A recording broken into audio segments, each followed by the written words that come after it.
Good morning, friends and fellow healers. Welcome to the chaos that is my life. If you're offended by words, probably don't watch this. Just put a disclaimer out.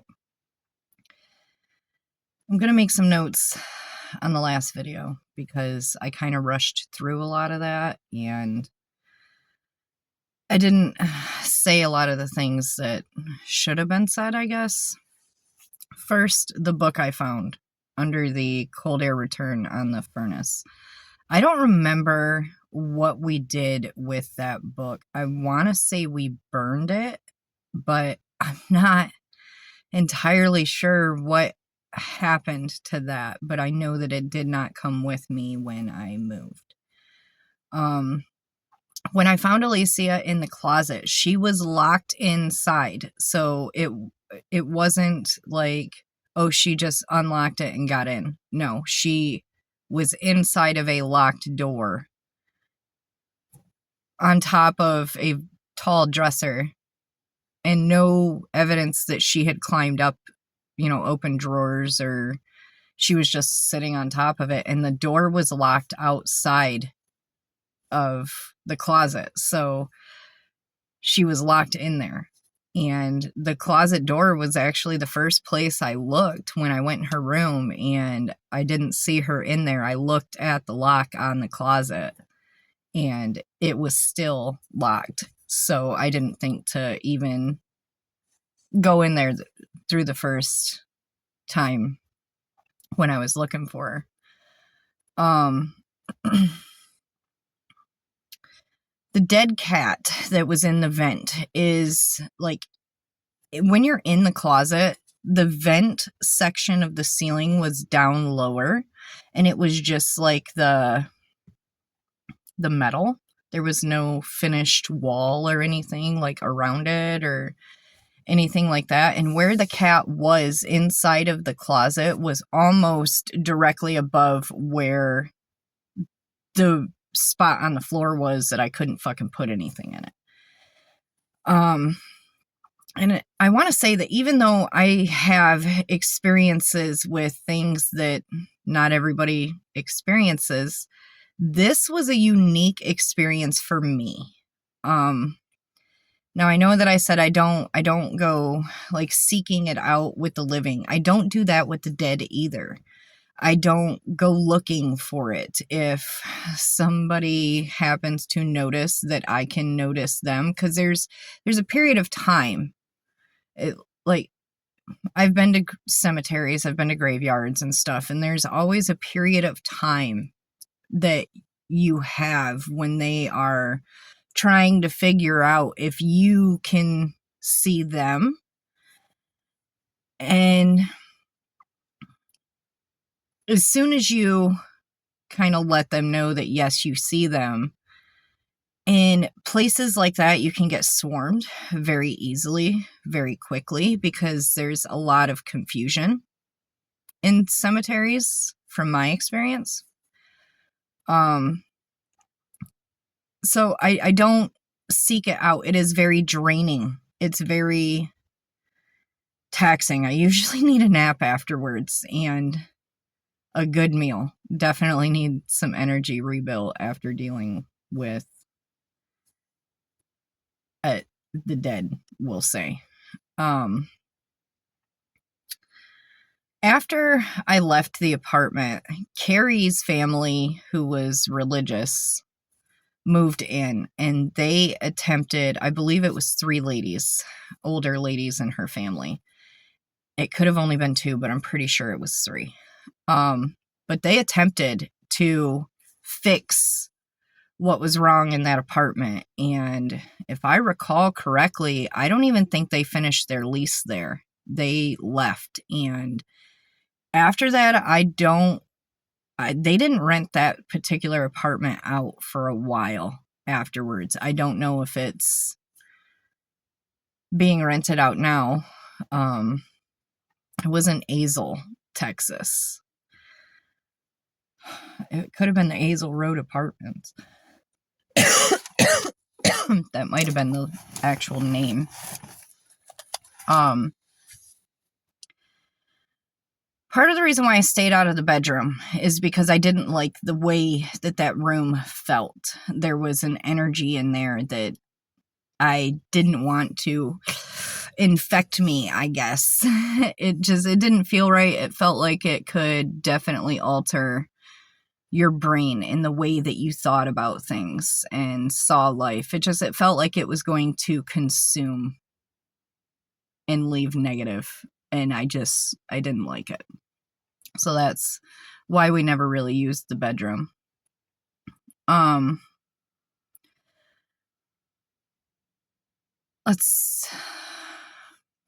Nick's fight with Timmy.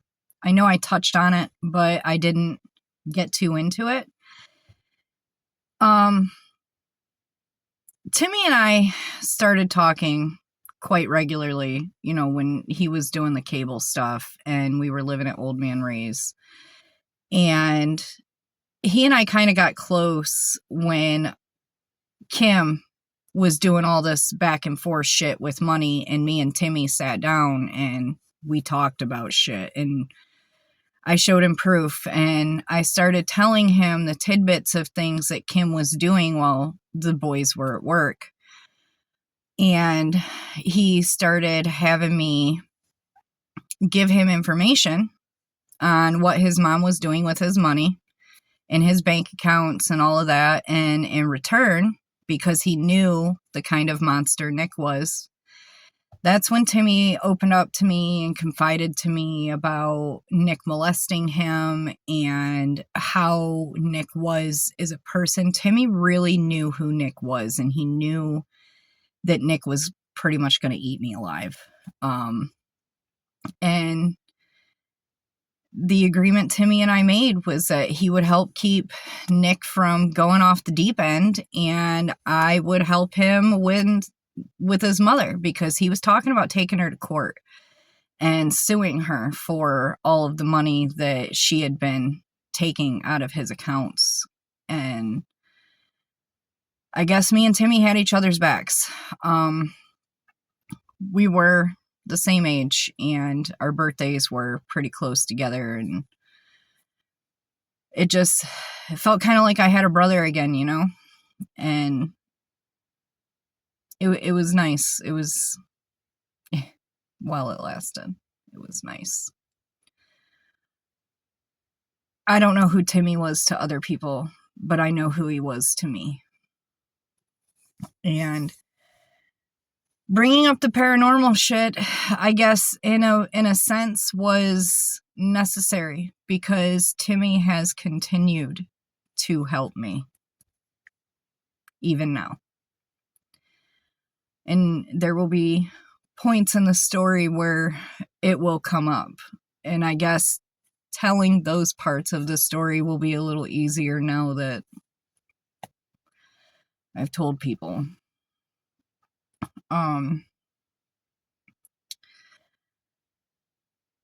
Nick's fight with Timmy. Let's talk about that for a minute.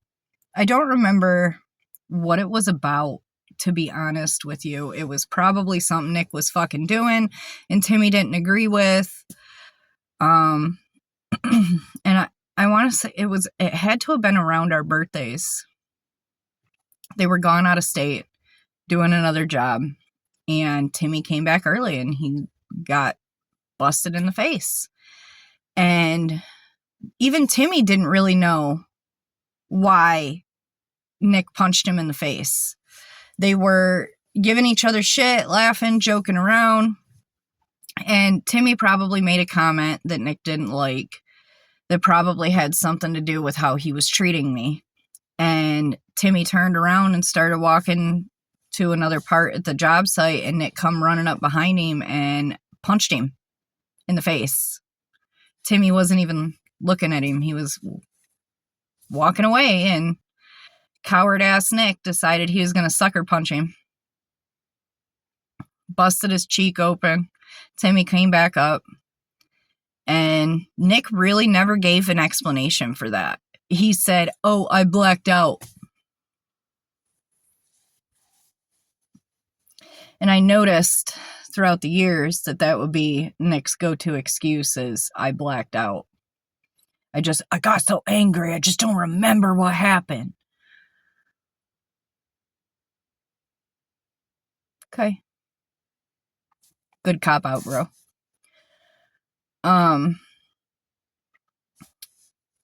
After everything with Shadow Man, Nick got orders. They were gonna turn the base over back to Korea, and they were coming back early. So he figured out where he was going to be stationed at. He let me know. He told me to get a hold of a moving company and have the moving company come in and pack up the apartment, and we would go to Colorado. After Nick left was when all of the CPS case stuff was going on with my daughter. Because the day he came home was when she was all bloodied up and stuff, and it took a while for them to actually show up to my house and investigate, you know what I mean? And Alicia kept saying that Grandma did it, Grandma did it, Grandma did it. So that was who I was focused on, was her. I was focused on Kim. And it made me a little leery because Alan was where Kim was staying. She was staying with Katrina now. And supposedly Katrina's dad molested Katrina. And he wasn't at the house at that point in time, but he did come to visit. And Alan had a brother who just got out of fucking prison and had no problem showing people his peen because he made sure that I got to see his tattooed dragon with a pierced eye or whatever. And it was gross. It was ugly. It really was. Wasn't attractive at all, but he thought it was B's fucking knees, and he just had to show everybody about how his dragon grew.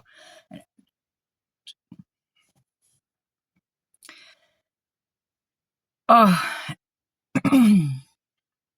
I didn't want Alicia to go, but I had so much stuff that I was doing at home trying to get ready for Nick to get there, and then all the paranormal shit happening. Like, Alicia was bit and all of the stuff was going on, and I was like, let this kid have a night without being fucking terrorized, right before her dad comes home.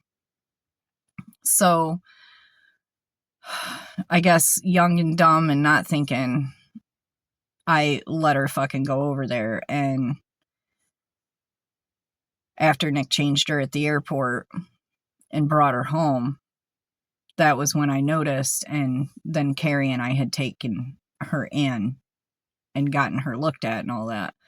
So all of that stuff was happening at the same time as all of this other shit's going on. I got the moving company. I got quotes. The moving company ended up screwing us over because they quoted me one price on the phone, and then after they got there and had all of my shit loaded up on the truck, they wanted like 3 times as much fucking money. And I told them to pull everything back off the fucking truck.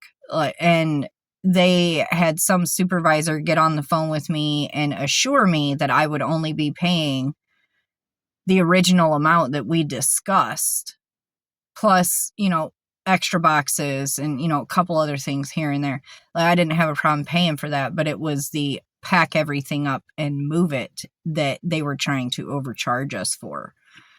And he assured me over the phone that wasn't going to happen. So I let him take everything. And Carrie arranges to have one of her friends go with her and I and Alicia up to Colorado. And whoever she had take us, they knew somebody in the area that was a soldier. And he hooked me up with that guy when we got there. And that guy took me out to the store and made sure that I got whatever I needed until we got all of our stuff. And Nick was back stateside. I did not have a car. Nick did not want me to have a car. He did not want me to have a driver's license. Now, I know I've already said that I was driving. I was driving illegally. I did not have a driver's license until after I think I was 20. 21. Because it was after Carlina was born.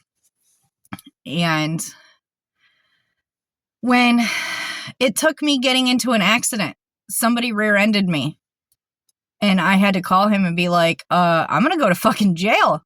Like, I don't have a driver's license. They're going to arrest me. And he showed up in his big old lifted truck. That terrible purchase that I told you about. We're getting to why that was such a fucking terrible purchase. Or another reason why it was a terrible purchase. Dude rear-ended me, and he shows up in his lifted truck, and he gets in dude's face and tells dude, like, when they get here, you're going to tell them that I was the one driving, not her. And it was that accident, that occurring is what kind of pushed him to allow me to have a driver's license, because he didn't want to have to deal with the repercussions if I didn't, you know?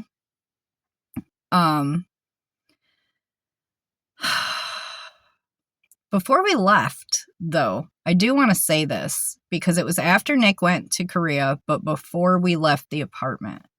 Alicia's birthday. She's turning 2. Okay? Happy little kid. I have Alan, Katrina, Timmy, all of the kids. I don't remember if Marie was there or not, but everybody was at my house. Alan spiked the fucking punch that I made for these kids and didn't say anything to anybody. He's out there in the kitchen laughing, hooting, and hollering, and I hear the guys talking, and they're like, oh, they think it's funny. I think his brother's name was Rob. That sounds right. But anyway, they're all hooting and hollering, thinking it's fucking funny. Now I have to make a whole new batch of punch for the kids because Alan put alcohol in it. I can't give this to the fucking kids. He thought it was funny. Just because you're a fucking alcoholic piece of shit doesn't mean that I want to be giving children, babies, liquor. No fucking thank you, you piece of shit. Why would you do that shit?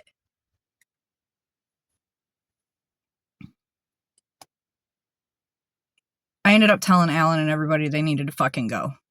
Katrina was a bitch the whole time. Elia, jealous as fuck, being mean to Alicia, taking her gifts from her, trying to open them herself, like, control your fucking brat. I would never allow my kid to do the shit that these people fucking did.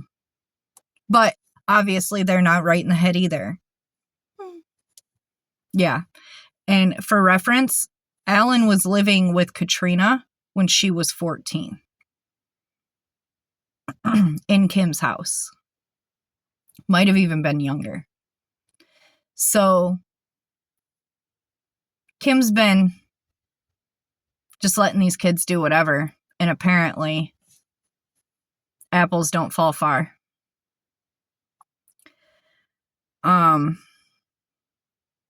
After Nick left, it was like maybe 10 days after he left. That was when Alicia came up to me. And she put her hand on my belly. She said, Mama, baby in there. And I went and got a pregnancy test and it was immediately positive. I did not have the problems that I had figuring out I was pregnant for sure with this one that I had with Alicia. So that was nice. I knew pretty much immediately, but it was such a hard pregnancy. I could not eat. I was sick all the time, and I may have mentioned this before. I have migraines, and they're a very particular type of migraine. They're called hemiplegic migraines. And it will start off usually with light. Light will trigger that. Stress can trigger them as well, but light triggers them. So like bright headlights, the flash of the sun off of a vehicle as it drives by, window reflections on a TV screen, those kinds of things. And some days are worse than others, and I can usually feel it in my brain and behind my eyes on days that I'm worse than others, or I'm more easily set off than others. And it'll start off like, if somebody takes your picture, you have that flash in your field of vision for a while. It'll fade away for normal people.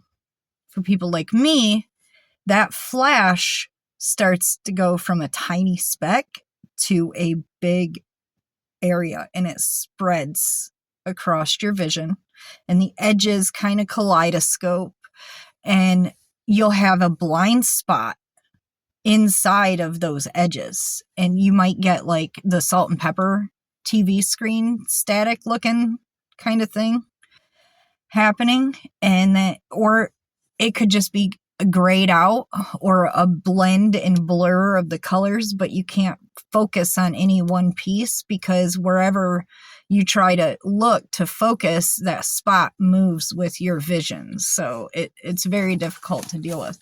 And then sometimes it'll like tunnel vision. I'll start to lose all of my peripheral, and all I will see is what is directly in front of me. And I'll start to get this feeling on this side of my face, and it'll feel like it's just slacking. I don't have control over these muscles, and it'll go through the whole side, through one whole side of my body. I'll be able to move it, but it doesn't feel like they're my limbs. I will be able to half-ass control what I want my arm to do, but my hand might not do what I want it to do. I will have trouble hanging onto things, gripping things. Comprehension goes completely out the fucking window. And the residual effects of these kinds of migraines, yes, I get pain in my head. Some days is worse than others, but most of the time, the pain in my head is such a small part of these kinds of migraines that you don't even notice the pain because everything else is so fucked up. It's like having a grab bag of, there's like 50 different fucking symptoms for a hemiplegic migraine, and each one is different. And each time you experience one is different. So it doesn't just vary from person to person. It varies from migraine to migraine, what 12 of the 50 different symptoms you're going to get today, or 6 or 20. It some days are worse than others. And one of the most odd experiences that I've had with this kind of migraine is, it's called Alice in Wonderland syndrome, and it distorts the reality that you're seeing. So a tree might look like a big, wacky, wavy, inflatable arm flailing tube man, or for me in particular, I saw a wedding dress in a shop window one day as we were going by, and it just looked like it had a lot of sequins and like gemstones and stuff on it. And we were driving by it, and I looked at it, and it just looked like this glowing ball of light. It was emanating its own light. But those are the kinds of things that you have symptoms that you'll deal with these kinds of migraines. And they're pretty fucking debilitating. It can be scary because you can be trying to speak and you know what you want to say. But somewhere between here and here, wires get crossed, and what comes out of your mouth is total gibberish. It doesn't make sense. Or you will try to speak, and for whatever reason, your mouth will not let you. So you are stuck inside your own head, totally conscious of everything that's going on, and unable to express anything except frustration, because trying to speak makes you more frustrated, and it compounds on that. And when I was a kid, I started having these particular type of migraines. The first one I can remember, I was 14. We were taking exams, and I'm not going to get into this too deep, but everybody told me it was anxiety. I ended up passing out in the bathroom. I was puking, and a couple of girls found me and asked me if I needed, the ambulance and stuff. I went down to the office with them, and we didn't call the ambulance or anything. I told them I was fine. I didn't know what was wrong, but my mom took me to the doctor at the behest of the school. So being diagnosed with anxiety, you think doctors know what they're fucking talking about. Apparently they're not. They don't. That's why they call a doctor's office a practice, because they never stop practicing. You're the guinea pig. You're the guinea pig. And they're just guessing. Educated guessing, but guessing nonetheless. And I was prescribed pills, and I took these pills, and I went through a couple different ones before I found one that I was like, okay, this one feels like it's doing something. When I have a migraine, I can take one of these and it will lessen the symptoms. It doesn't make it go away. It doesn't prevent them from happening, but I don't have a bunch of head pain. I don't feel like a zombie. I don't feel like I'm grumpy all the time, because a lot of these migraine medications will do that to you. So I was having these attacks of these migraines really bad, and I call them attacks because it some days feels like something is literally latched onto the top of your head and it's just gnawing on you and sucking everything out. But I was going through a lot of this when I was pregnant with Carlina, and several months, my whole first trimester, I was losing weight. I was worried because I couldn't fucking keep anything down. And then one night, Betty was sick, and she was like, come on, we're going out to eat. And at like 3 o'clock in the fucking morning, she packed us all up, and we all went out to some really greasy truck stop diner. And I ate and ate and ate. I ate everything. I ate my plate, then finished Betty's, ate her extras, finished Carrie's. I ate everything, and I kept it down. And from that point forward, I was able to eat. So maybe Carrie did some witch things. I don't know. Maybe Betty did something. No clue. All I know is that from that night forward, I did not suffer from morning sickness anymore. And it wasn't long after that we went to Colorado. And I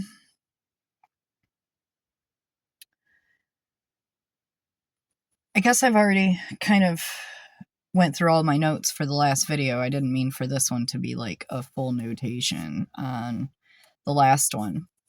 I guess there's a little bit that I added too. I think we'll just cut this one here because it's a half an hour long almost. And we will pick up with the start of everything in Colorado in the next one. So I hope you have a wonderful day today. Keep trying. I'll keep trying with you. We'll get there eventually.